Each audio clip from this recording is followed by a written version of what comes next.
Hi champions, welcome to another brand new video. Today we are going to see how to mirror your Android screen on the laptop in Ubuntu system. Before starting the video, if you are not subscribed to my channel, please do subscribe and hit a bell icon to get all the notification which I upload new videos.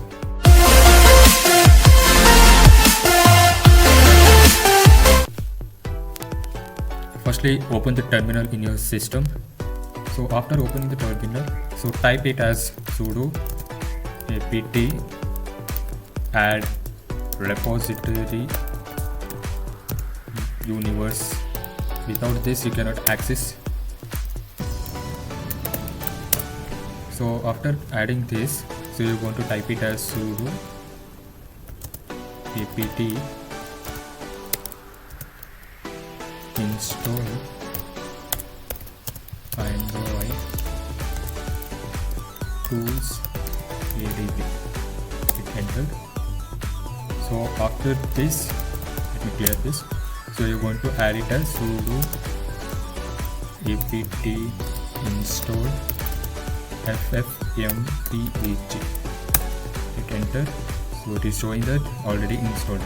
So after this, we are going to install it, that scrcpy screen copy recorder, that means to display it. So that to happen, sudo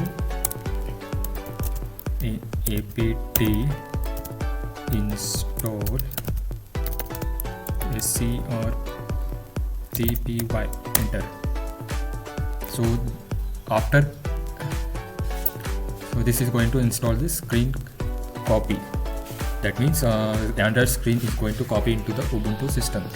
So this is not going to create icon in the system.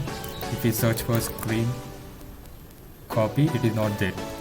So for that to happen, simply just type it as scrcpy. You're going to mirror the screen. Before that, let me clear the screen. Now type it as scrcpy. Enter. Now you're going to get this window. Let me together so we can access. Right. Not only this, for example, if you want to drag and drop this, you can drag and drop this. So it will be dropped into the mobile phone. You can access. This way you can go for the displaying your Android screen to the system. Thank you for watching. If you like the video, please do subscribe and hit a like button.